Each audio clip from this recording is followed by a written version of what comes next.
Aleluias. Ai, meu Deus. Vamos tentar continuar, né?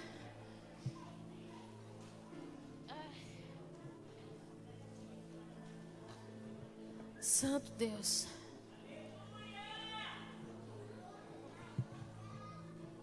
Aleluia. Tem povo feliz aí? Isso enlouquece qualquer um, pelo amor de Deus. O povo olha e fala, esse povo tudo com motivo para estar frustrado, chorando. E a gente está adorando a Deus. Eu quero convidar você a abrir tua Bíblia no livro de Gênesis, no capítulo 6.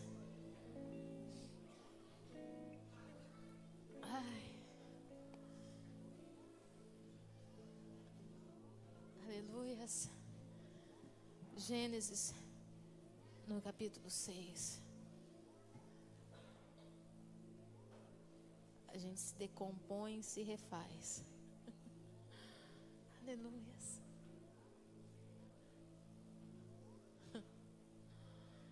Quem encontrou, diga glória a Deus. Queridos, eu vou falar para vocês se assentarem, que vocês estão em pé há 45 minutos, adorando.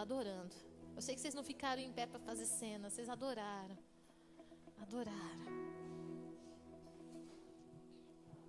Se eu tiver que ficar em pé até de madrugada, eu fico. Mas nós respeitamos os nossos idosos, algumas pessoas que estão debilitadas. Então se assente. Gênesis 6, quem encontrou, diga glória a Deus. Eu falei para você se assentar, mas não falei para você murchar. Senão eu vou falar para ficar em pé de novo. Quem encontrou o Gênesis 6, diga glória a Deus. A alma continua em pé, tá bom? Como se foram multiplicando os homens na terra, e lhes nasceram filhas, vendo os filhos de Deus, que as filhas dos homens eram formosas, tomaram para si mulheres, as que entre todas mais lhe agradavam. No texto, no verso 3 diz, então disse o Senhor, o meu espírito não agirá para sempre no homem, pois este é carnal, e os seus dias serão 120 anos. Ora, naquele tempo haviam gigantes na terra. E também depois, quando os filhos de Deus possuíram as filhas dos homens, as quais lhes deram filhos, estes foram valentes, varões de renome na antiguidade.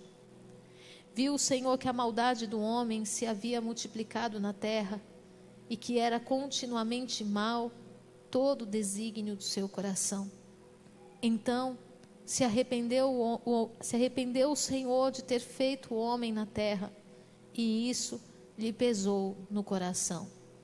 Disse o Senhor, farei desaparecer da face da terra o homem que criei, o homem e o animal, os répteis e as aves do céu, porque me arrependo de os haver feito.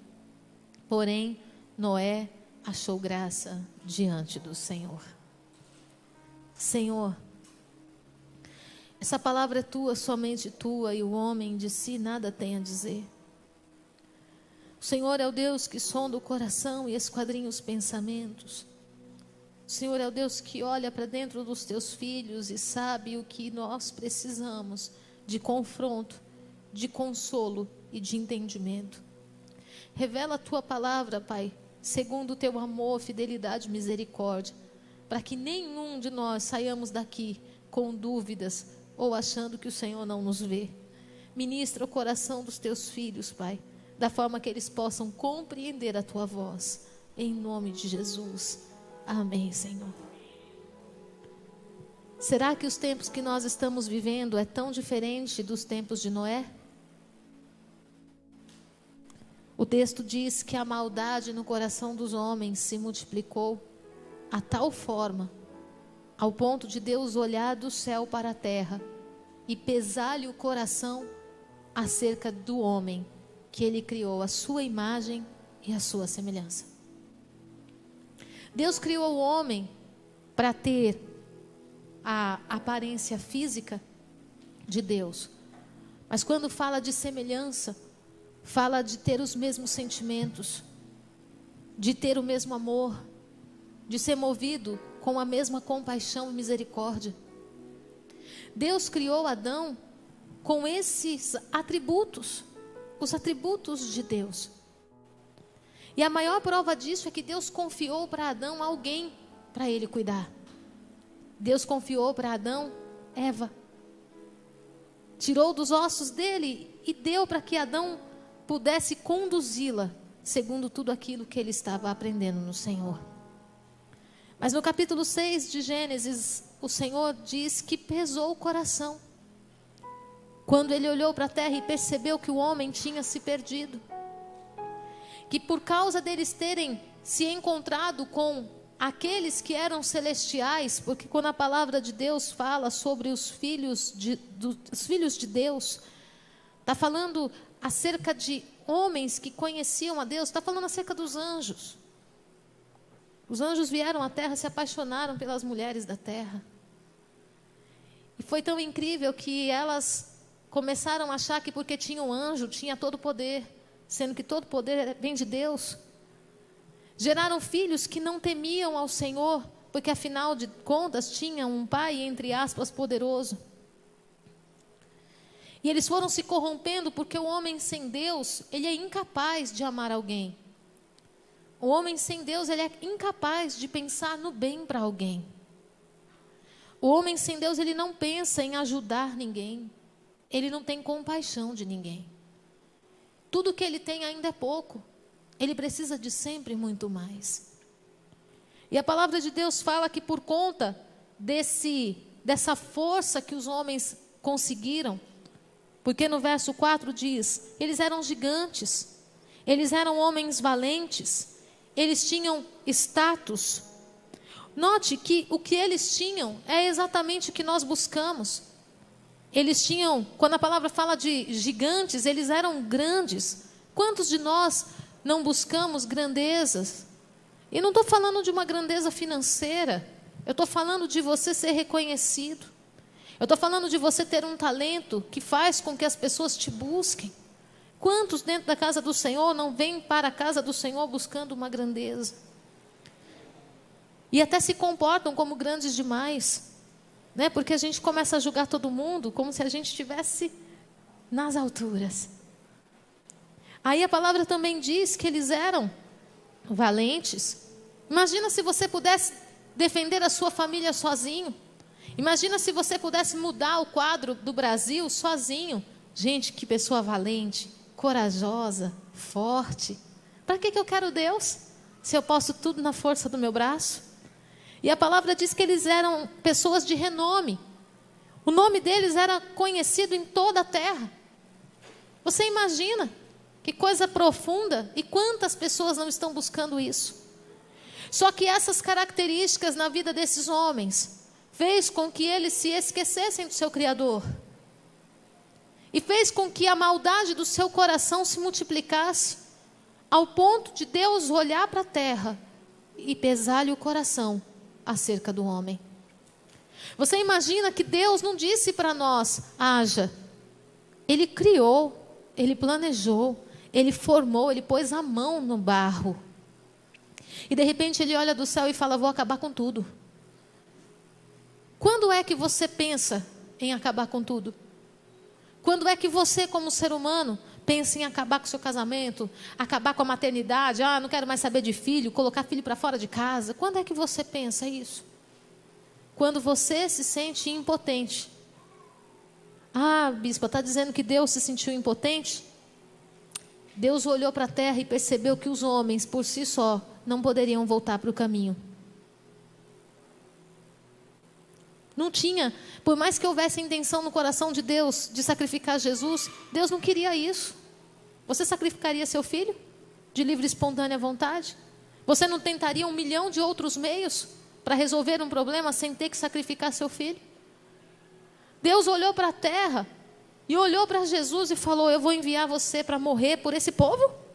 Vou não, vou acabar com tudo. Esse povo se esqueceu de mim. Estão achando que podem tudo em si mesmo. Mas aí Deus olha para a terra, dá mais uma procuradinha, encontrou Noé. Aí Deus olha para Jesus e fala, agora não vai ter jeito, porque eu achei eu vou ter que enviar você.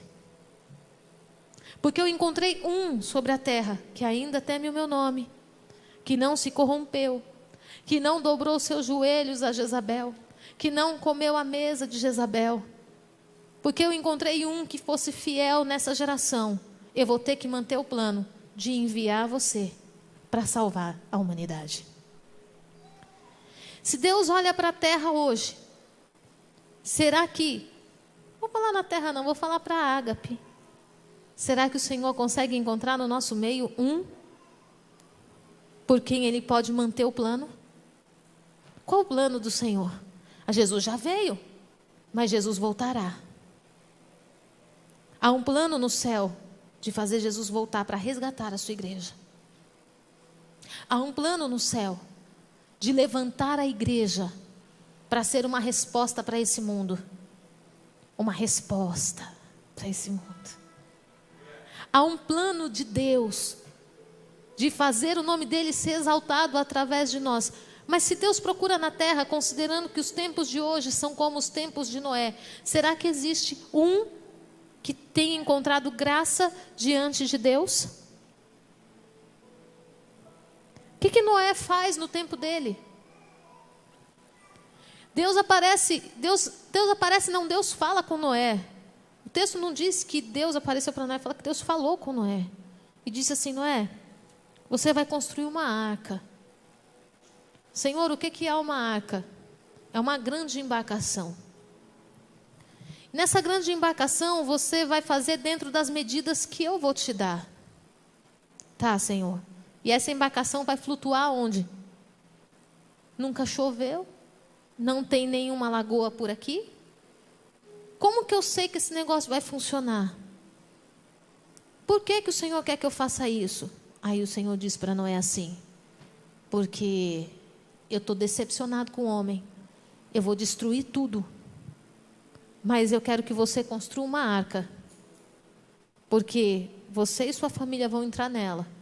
E aqueles a quem eu designar vão entrar nela. Você imagina se Noé tivesse ficado calculando: mas como eu vou fazer isso? Como que eu vou cortar madeira? Será que eu estou ouvindo realmente a voz de Deus ou será que eu estou ficando doido? Será que é Deus que está falando comigo ou eu estou impressionado com as notícias? Se Noé tivesse ficado com esse pensamento e com esse sentimento, na vinda do dilúvio, ele também teria perecido. Ele também tinha morrido. Quando Noé construiu a arca, aparentemente era para Deus. Mas no final, Deus revelou que a arca era para Noé. Sabe, às vezes você constrói alguma coisa para Deus, você entrega a sua oferta no altar e você acha que é para Deus.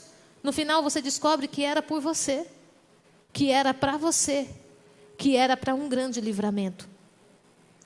A palavra do Senhor diz que quando vem o dilúvio, e o interessante de Noé é que ele vai construindo essa arca, e ele continua pregando para o povo se arrepender. Se arrepender num tempo que ninguém falava de arrependimento. Você imagina Noé pregando para gigantes. Você imagina Noé pregando para homens que se consideravam os bambambãs da sociedade. Nada parecido com os tempos de hoje. Nada. Você como igreja, você teria coragem de ir pregar num determinado lugar de Brasília? Não posso citar nomes. Você conseguiria ir lá falar com os chefões do Brasil? Noé, construindo a arca, ele não deixou de pregar. Ele não deixou de falar para o povo que o povo tinha que se consertar. Ele não deixou de dizer que o povo precisava se arrepender. Contudo, ele era zombado, escarnecido, humilhado. E muitas vezes tentavam plantar dúvidas no coração dele acerca dele ser igreja. Do posicionamento de entregar para Deus algo que Deus tinha pedido. Quantas vezes você se coloca em dúvida? Quantas vezes o diabo vem falando para você assim: não vai adiantar. Só você está fazendo isso na sua família, você não está vendo? Não vai adiantar. Você está orando pelo Brasil e sua família está jogando o Brasil no lixo. Não vai adiantar. Só você está na igreja, você está ofertando na casa do Senhor e a sua família inteirinha está no vício. Não vai adiantar. Ei, vai adiantar sim. Porque se Deus tiver que recomeçar através de você, Ele vai recomeçar através de uma mulher santa, de um homem santo, de uma mulher íntegra, de um homem íntegro que não temeu ouvir a voz do Senhor.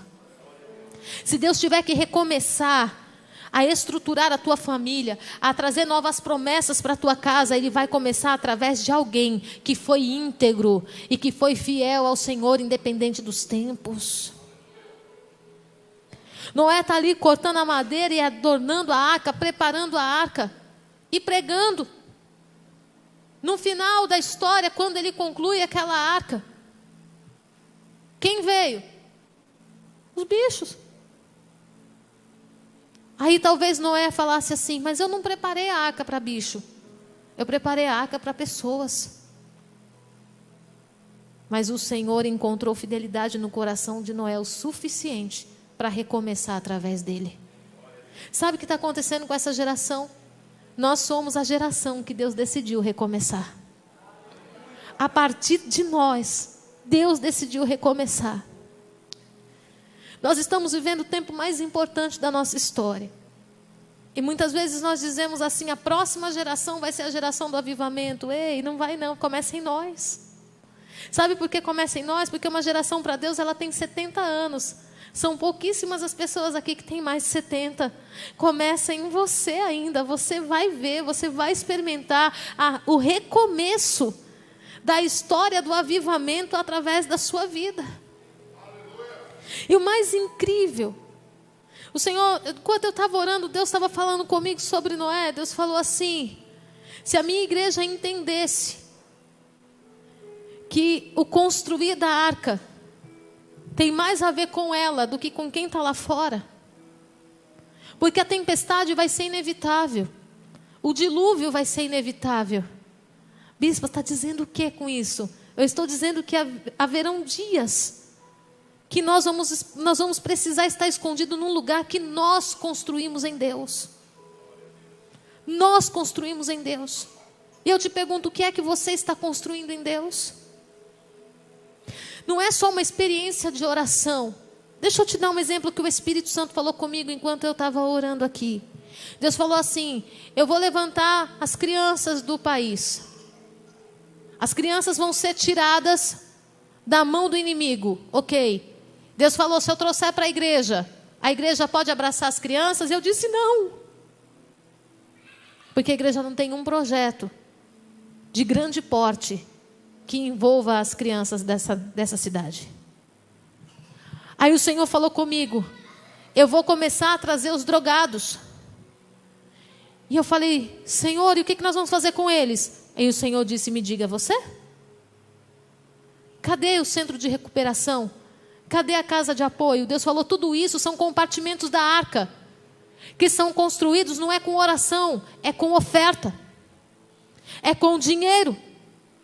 E projetos que não nascem só da boa vontade.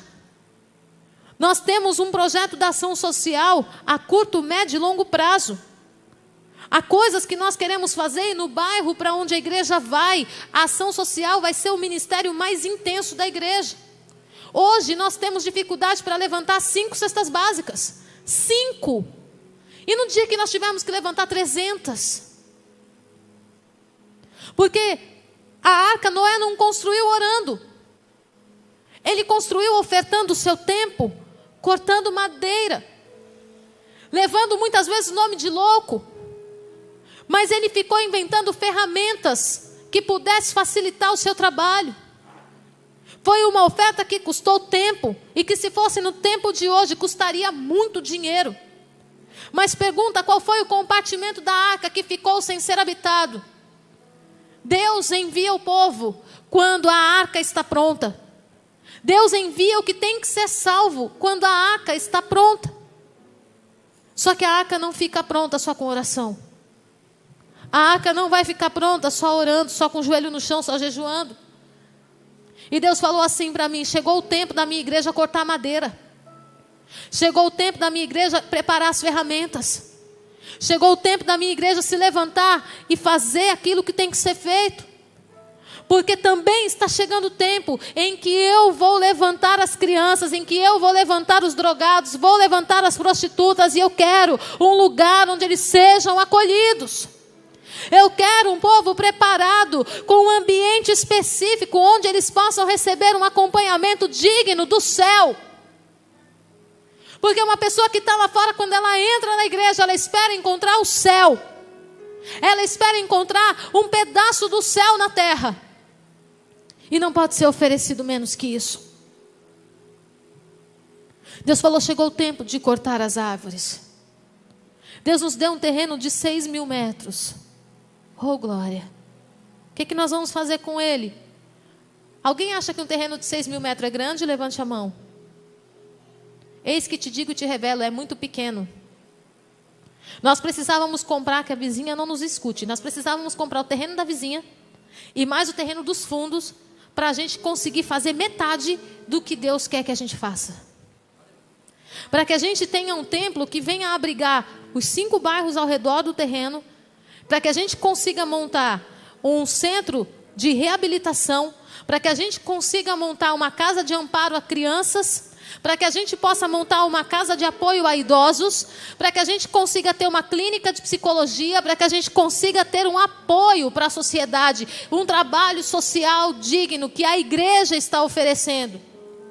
Era isso que Noé estava fazendo, construindo um lugar de segurança para quem quisesse entrar. Quanto tempo durou essa construção? Alguns estudiosos dizem que essa construção durou mais de 103 anos. Você entrega oferta num mês, no outro mês você não vem na igreja. Você entrega seu dízimo um mês, no outro mês, porque Deus não fez nada na sua vida, você não quer entregar de novo. Sendo que o dízimo já é o resultado de algo que Deus já fez, não é algo que Ele vai fazer. A tua oferta é o que você entrega com seu coração voluntário, porque você acredita que algo está para acontecer e você é participante do processo. Você imagina se Noé tivesse duvidado no seu coração, se ele tivesse deixado para cortar as tábuas quando começaram a cair os primeiros pingos. Não tinha dado tempo. E nós, como igreja, muitas vezes estamos esperando a água bater na nossa casa para ter uma atitude. Sabe quando que as pessoas entendem a ação social? Quando precisam dela. Você sabe quando que as pessoas entendem o que é um ministério que cuida de pessoas usuários de droga? Quando o filho começa a usar droga. Não precisava ser assim. Não precisava, não precisa ser assim. A gente pode começar a construir a arca independente da chuva. Porque no dia que a chuva vier, não vai alcançar a minha casa. Não vai alcançar a sua casa. Não vai alcançar a sua família. E ainda vai ter lugar para quem mais quiser entrar. O Senhor está te levantando como igreja. E eu creio que nós alcançamos graça diante do Senhor. Eu creio que Deus está disposto a começar o Brasil de novo a partir de nós. E revelar um Brasil segundo foi projetado no céu para as nações. Não é o país do carnaval, é o país do avivamento. Não é o país da corrupção, é o país da justiça. E o Brasil é você. Sabe o que eu estou pensando? Depois que todo esse furdunço acabar, a gente entrando nas nações de cabeça erguida e o povo falando assim, você é brasileiro? Oh, pode entrar, pode entrar. Você sabe o que eu estou pensando? Que você não vai para as nações mais para trabalhar em qualquer emprego, num emprego qualquer, simplesmente para morar em outro país. Você vai receber oportunidades extraordinárias de grandes empregos, porque você é brasileiro e é igreja. E a igreja está mudando o cenário do Brasil, gente. Vocês não estão entendendo o que eu estou vendo. As nações estão todas olhando para nós, vendo o que a igreja vai fazer nesse momento. Sabe quando você for enviado como missionário em qualquer país, as portas vão estar abertas, vão falar assim, você é missionário de onde? Do Brasil? Ei, pode subir no altar e pode falar em nome de Deus, porque você mudou a realidade do teu país, e eu acredito na palavra que sai da tua boca. Deus escolheu a nós somos os Noés dessa geração. E que o Senhor te encoraje nessa noite a cortar madeira. Comece a cortar as madeiras. Segundo aquilo que Deus falou para você que a igreja precisa ter, comece a investir. Bispa, mas o apóstolo não apresentou o projeto ainda. Comece você a acreditar no projeto. Porque se Deus falou para você que a igreja precisa ter isso, é porque ela vai ter. E Deus levantou você para cortar a madeira para esse projeto. Amém? Projeto da construção do templo? Está com você. A madeira? Está com você. Bispa, não tem serrote? Faz. Cria algo que vai fazer você ser um investidor do reino de Deus. Amém? Você vai receber o envelope em tuas mãos.